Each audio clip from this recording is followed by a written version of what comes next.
Olá, seja muito bem-vindo a mais um Estudo Central.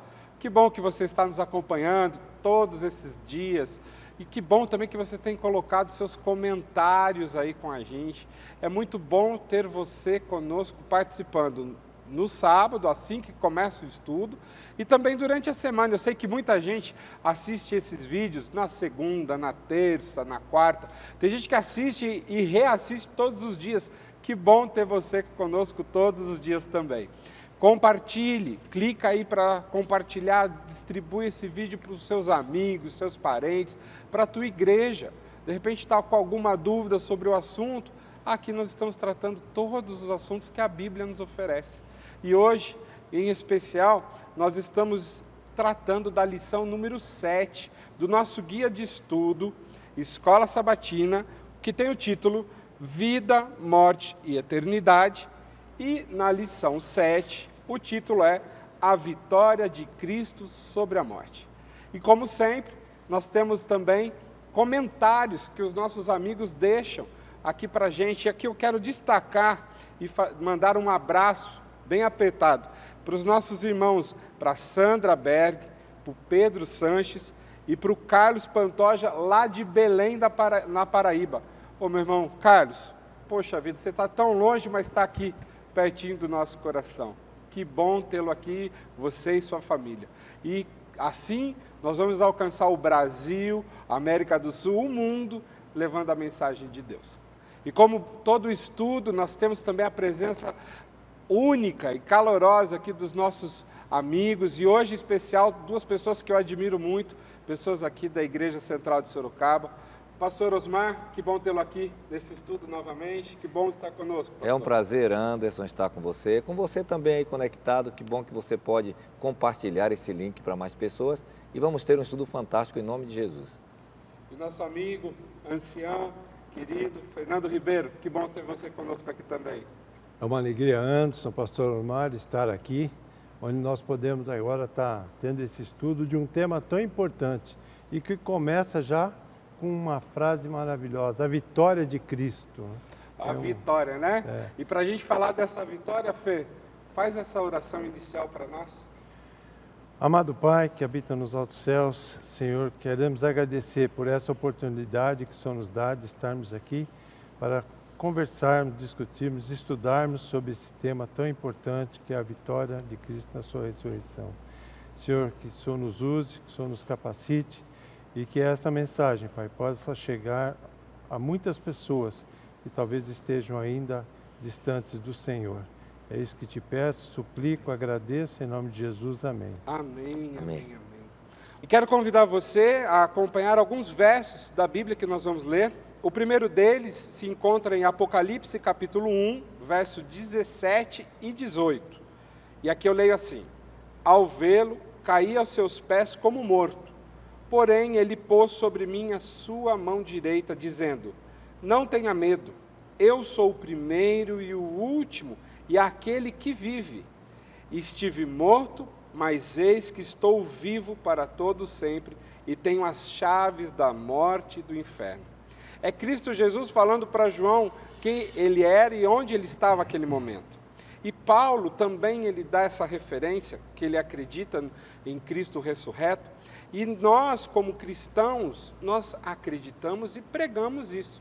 Pastor Osmar e Fernando, Cristo ressuscitou. Mas antes dele ressuscitar, nós temos aqui um tema muito intrigante para tratar, porque muita gente acredita que ele não ressuscitou, que Cristo foi um Messias, apenas um homem que passou pela terra, e outros acreditam ainda que ele virá como Messias, que ele não veio ainda.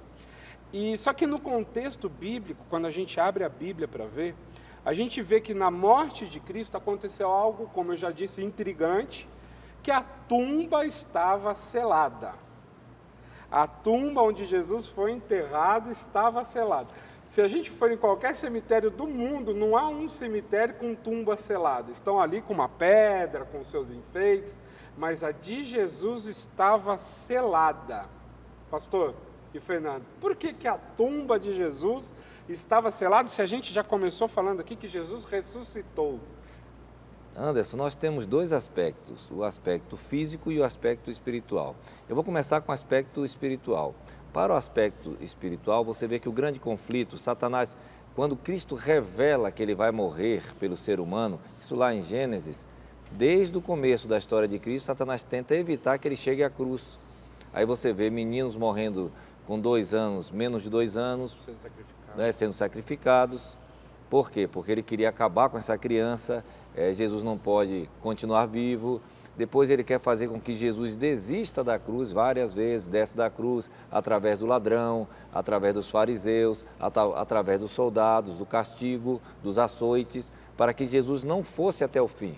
E depois que Jesus morre, aí ele agora quer evitar que Cristo ressuscite e vença, né? O 1 Coríntios 15, dos versos 50 em diante, que fala da ressurreição, no finalzinho a Bíblia vai dizer assim: tragada foi a morte pela vitória. É mais ou menos o texto da lição de hoje, a vitória de Cristo sobre a morte. A palavra vitória em grego é Nike. Nike, não é que chute, não é conga.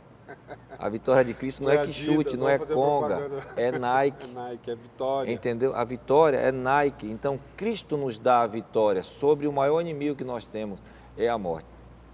Uma vez que Cristo cumpriu a morte, então Satanás está fazendo tudo agora para evitar que ele ressuscite. Esse é o lado espiritual.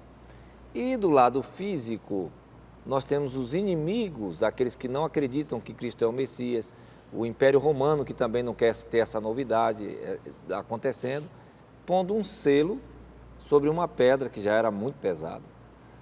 E nós temos também a presença de um centurião. Se você tem a presença de um centurião, então você entende que ele lidera 100 pessoas.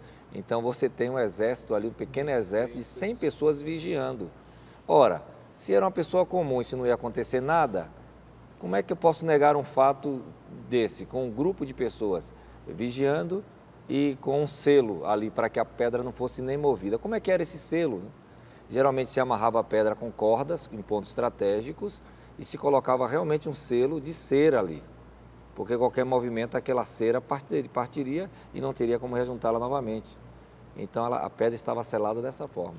E uma das coisas que me intrigam nessa história, pastor e Fernando, é que os líderes fariseus foram procurar os líderes governamentais daquela época, né, do governo, para falar sobre isso.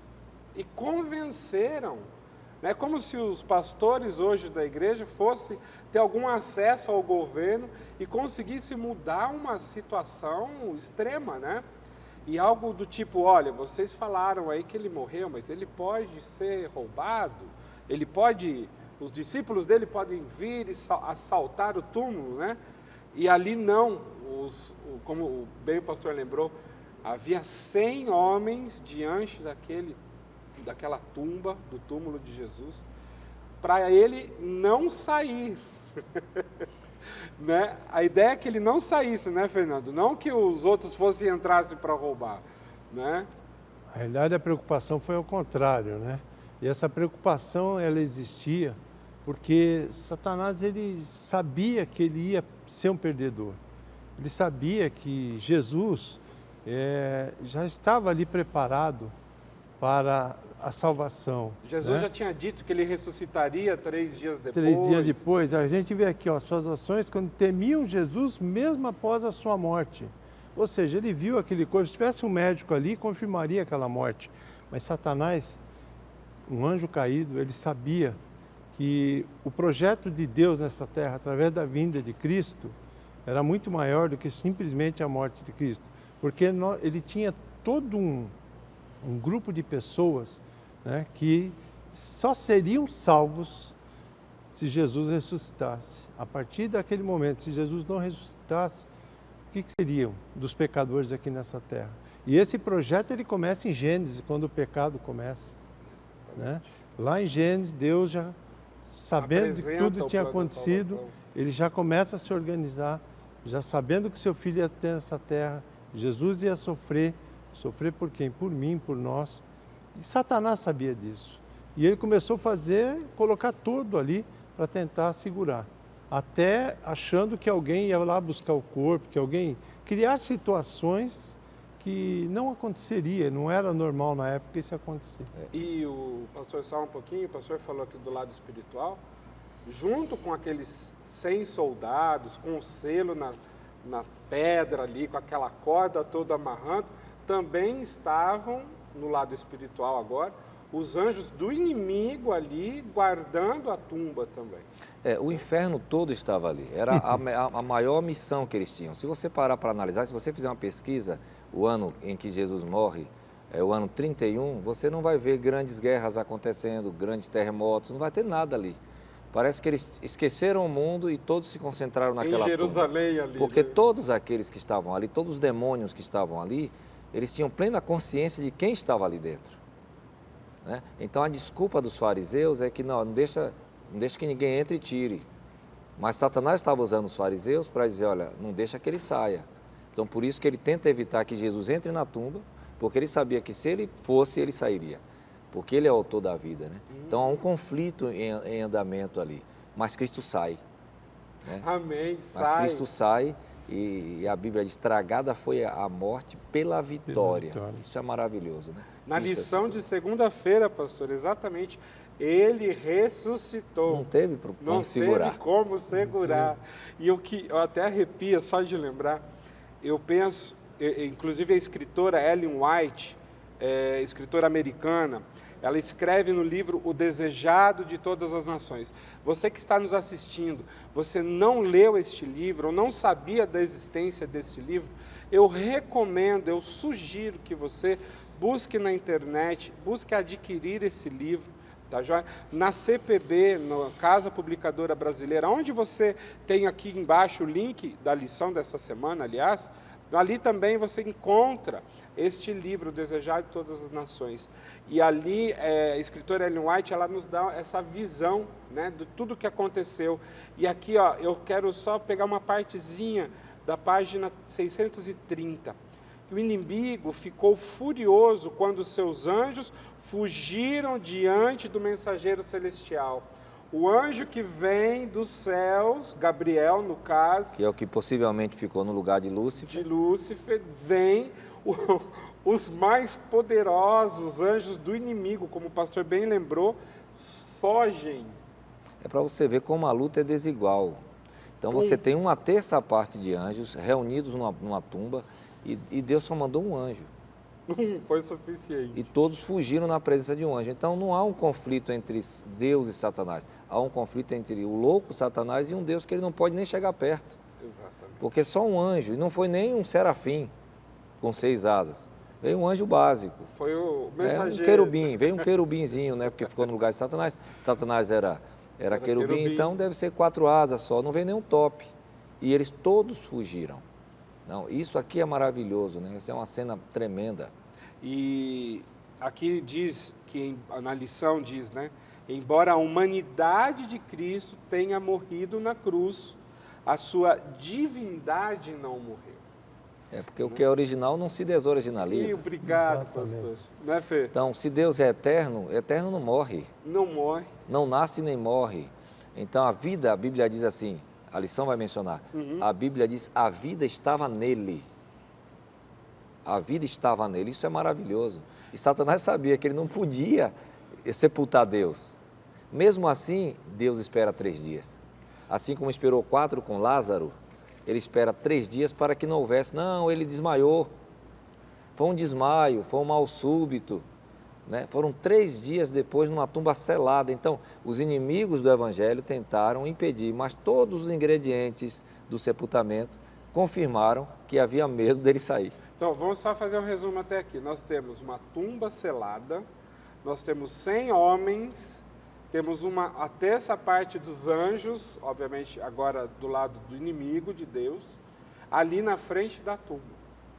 E temos os fariseus, os saduceus lá, todos eles temendo acontecer o que eles acreditavam que ia acontecer, por incrível que pareça, eles acreditavam, né? Senão não tinham feito todo esse ciclo, né? E agora Jesus ressuscita. Os anjos dos demônios fogem. São espirituais, ninguém vê. Os Os 100 homens caem. desmaiam, É. né? Com a presença de um anjo. Um anjo só. E Fernando, Jesus sai da tumba. Só que ele não sai sozinho, né, Fê? Aí eu quero pedir para o Fernando, antes do Fernando fazer um comentário, lê para nós, Fernando, Mateus 27, capítulo 27, versículo de 51 até 53. Você que está em casa, que está nos assistindo, abra sua Bíblia também, São Mateus, capítulo 27, 51, 53. Olha o que mais acontece na ressurreição de Jesus.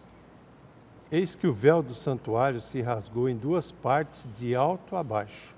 Tremeu a terra, fenderam-se as rochas, abriram-se os sepulcros, e muitos corpos de santos que dormiam ressuscitaram.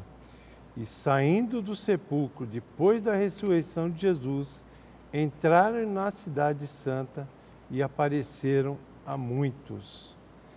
Então aqui nós estamos vendo aqui a grandeza desse momento que foi a ressurreição de Cristo, onde nós vemos aqui Jerusalém, né? Talvez muitas pessoas possam imaginar que tenham subido ao céu. Aqui não. Aqui muitos viram no santuário. Foi quando tudo foi acontecendo. E os centuriões que guardavam a Jesus vêm aqui, vendo depois do terremoto se passar, ficaram possuídos. As pessoas ficaram, num primeiro momento, assustadas ali, vendo o que acontecia. Mas muitos, que nós estamos vendo aqui, muitos corpos de santos que dormiam, ressuscitaram. E como que nós vamos ver isso daqui para frente? Desse momento em diante. Como é que Deus, Jesus vai estar ali? Ele veio para essa terra exatamente para iniciar esse processo que é a ressurreição, né? Que é preparar para que a gente possa seguir. Exatamente. É muito difícil isso quando a gente está longe de Deus. Confiar nisso, eu vejo por mim, durante um tempo da minha vida eu estive muito distante de Deus, não conhecia.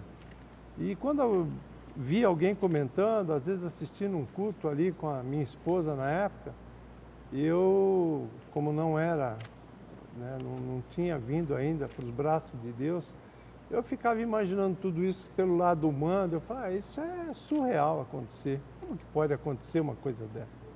Né?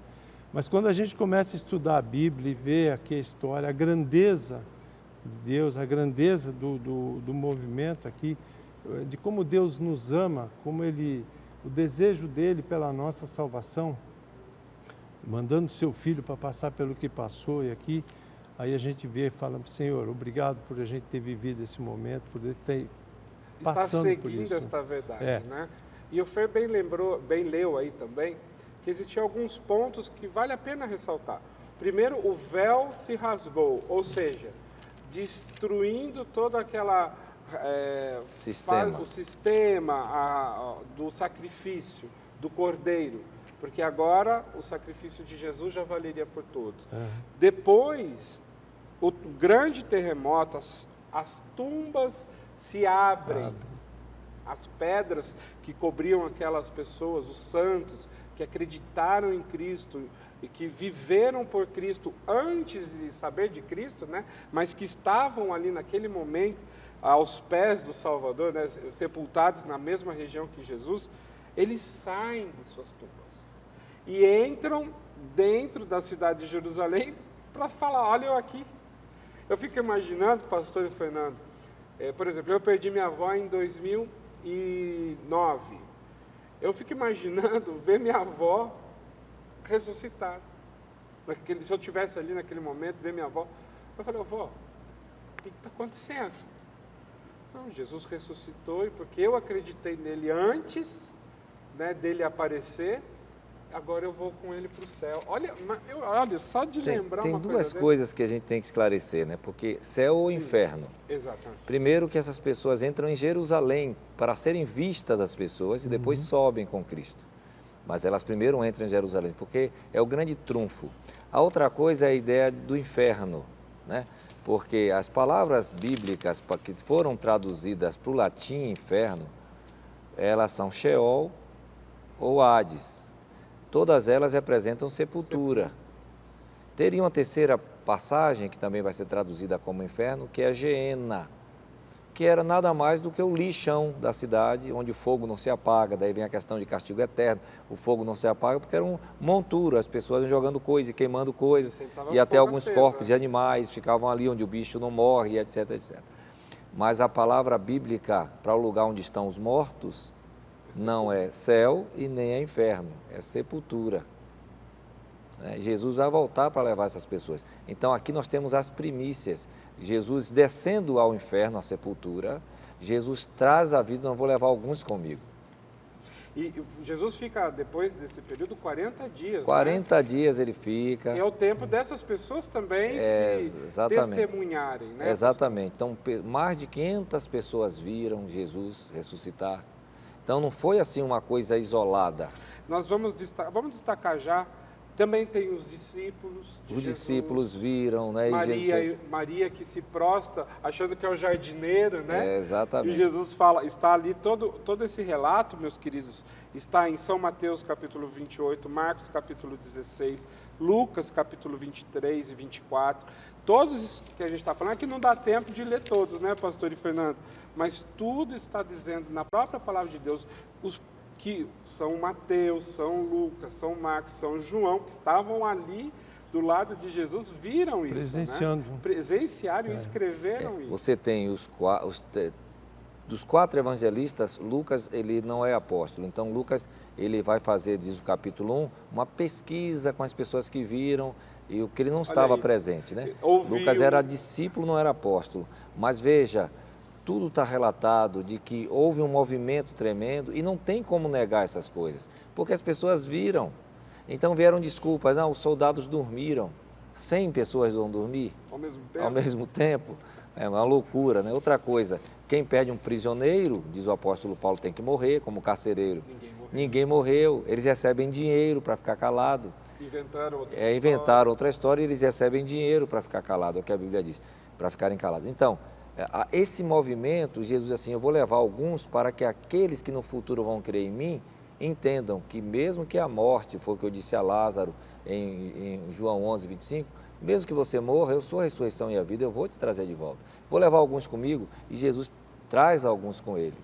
Isso é maravilhoso, né? E eu quero só deixar, já indo para o final, que passou muito rápido, mas há muita gente, né, pastor, que estuda a palavra de Deus, né, Fê? Você falou, Fê, estudou tantos anos, né, a sua experiência de vida foi tantos anos, até se você for parar para pensar, demorou um pouco para decidir, né, Fê? Bastante. Mas quando decidiu, você pôde ter certeza de que Cristo está no seu caminho, não é verdade? Tomé tinha todos os seus amigos. Era um dos 12, ao contrário de Lucas. De Lucas foi junto com os 12, só não estava ali naquele momento, né? Com certeza ele ouviu Maria Madalena, ouviu Pedro, ouviu todo mundo falar, mas ele não acreditou. E eu creio que muita gente que está nos assistindo hoje também está na situação de Tomé, né? Esperando algo acontecer, né? Jesus se mostrar para essa pessoa. Mas Fernando, por favor, você que tem experiência nessa área, precisa esperar, Fernando? Não. Eu acho que nós não precisamos, tem até um ditado de São Tomé, ver para crer, não precisa isso não, porque isso é comprovado, isso não é simplesmente alguém pensando nisso, não. Nós sabemos que quando você vem para Jesus, quando você entrega a sua vida para Ele, a história é diferente. Eu não precisei pedir para Jesus para olhar as marcas na mão dele, como Tomé fez, né? Porque a partir do momento que eu começo, e aí a gente vai para o tanque batismal, onde você ressurge, você renasce ali novamente, né?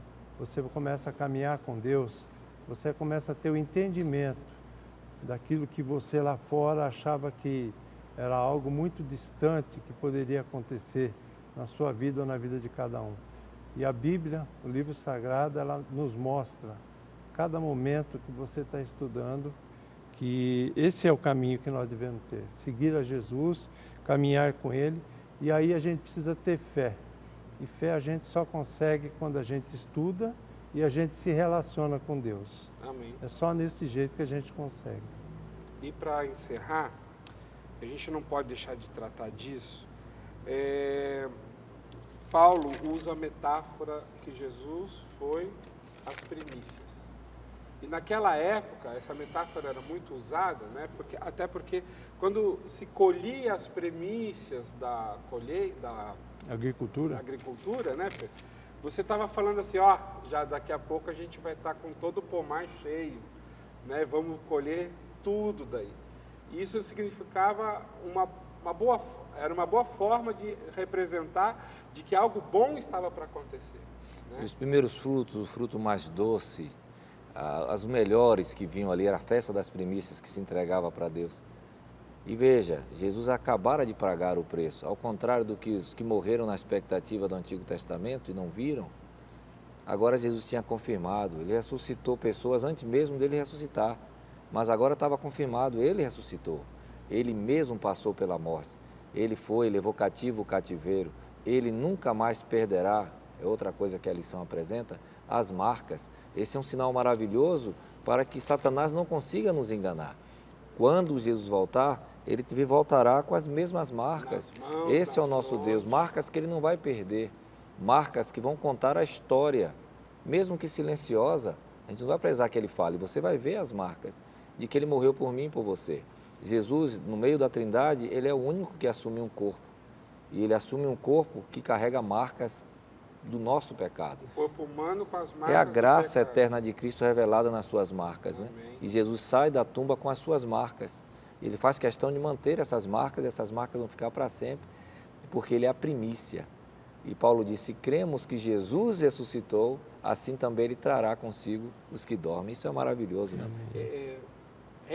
Foi cruel para Jesus. Ele poderia muito bem apagar essas marcas. Mas e daí? Não faria sentido nenhum, né? Muitos poderiam questionar. Hoje em dia já se questiona que Jesus ressuscitou. Mas a gente vê comprovadamente, historicamente, não é só nós, os cristãos adventistas, que estudamos essa história, né? Os judeus que estavam presentes, eles estudam, porém, com a holística que eles tiveram, a informação que eles tiveram. Há um questionamento dentre os judeus sobre isso, mas é um questionamento que, quando as pessoas estudam, elas falam, não, realmente, Jesus esteve nesta terra, morreu nesta terra.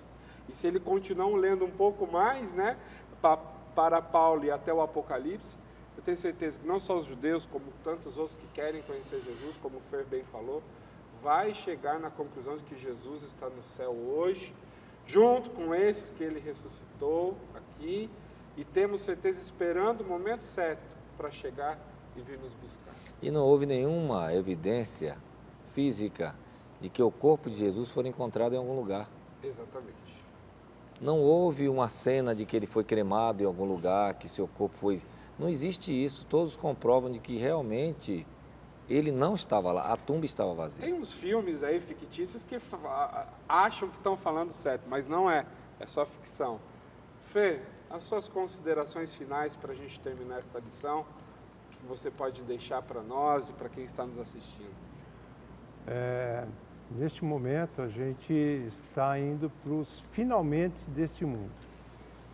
Lá, como nós falamos em Gênesis, quando o pecado surgiu, Deus, já sabendo da história, pelo amor que Ele tem por nós, pela misericórdia que Ele tem por nós, sabendo que viveríamos em pecado, Ele manda seu Filho para morrer naquela cruz, derramar seu sangue, ressuscita, e como foi falado aqui, já tem um grupo com Ele lá, mas está faltando ainda, está faltando eu, está faltando você, e nós precisamos sim nos preparar todos os dias para a volta de Cristo, porque ela está muito próxima, e nós não podemos ficar protelando, porque o preparo é hoje. Eu não sei se amanhã eu estarei aqui, pode ser que amanhã eu esteja descansando no Senhor, mas eu preciso me preparar para fazer parte desse grande grupo, para estar completo lá no céu, porque Jesus quer todos ao lado dele. Nós não podemos perder essa oportunidade. Amém, Fer. Pastor, por favor. Com exceção de Moisés, as pessoas que Jesus ressuscitou antes da sua ressurreição morreram. Foram ressuscitados e morreram. Depois que Jesus ressuscita, os que ele trouxe como primícias, ele levou para o céu. Jesus resolveu o problema da morte. Ele vai voltar para ressuscitar os nossos queridos e nunca mais haverá separação. Aí Tessalonicenses, Paulo em 1 Tessalonicenses capítulo 4, os versos 13 em diante, ele diz no final, verso 18, consolai-vos uns aos outros com essas palavras. Então, se você passou por essa experiência recentemente, acredite, o Senhor Jesus já veio, já desceu à mansão dos mortos, já foi à sepultura e voltou com as primícias. Ele vai ressuscitar os seus queridos, nós vamos viver para sempre com ele. E João nos diz em Apocalipse capítulo 14, bem-aventurados os mortos que desde agora morrem no Senhor. Sim, para que descansem das suas fadigas, pois as suas obras os acompanham. Se terminamos aqui, como o Fer falou, descansando no Senhor, temos a certeza que, como Tessalonicenses 4 nos diz, vamos ressuscitar no Senhor. E esse é o nosso convite para você, que você esteja sempre conectado, ligado à nossa maior esperança, que é Cristo Jesus ressurreto, que não existe mais tumba selada, que não existe problemas que esse mundo possa suportar, o inimigo já foi vencido e Cristo está prestes para nos buscar. E hoje, aqui você tem essa oportunidade, aceite, Ele está te chamando. Quero convidar o pastor Osmar, por favor, termine para nós com uma oração, pastor. Senhor, muito obrigado por mais um estudo. Que ele toque profundamente o nosso coração, que a esperança seja fortalecida, que entendamos que logo o Senhor voltará e aquele maior inimigo que temos será vencido pelo Senhor. A morte, porque ela já foi vencida, o Senhor já pisou na cabeça da serpente, já nos deu a vitória sobre o mal e sobre o pecado. Nos dê confiança e segurança de que os nossos queridos ressuscitarão. E se nós um dia morrermos, o Senhor nos ressuscitará. Muito obrigado pelo seu sacrifício. Nós agradecemos todas as bênçãos que o Senhor fez, em nome de Jesus. Amém. Amém, amém, amém. E lembrando sempre, você sempre será nosso convidado nos próximos estudos, mas não deixe de curtir essa página, de se inscrever no nosso canal e de compartilhar esta palavra de Deus. Fique com Deus, tenha uma ótima semana e até o próximo Estudo Central.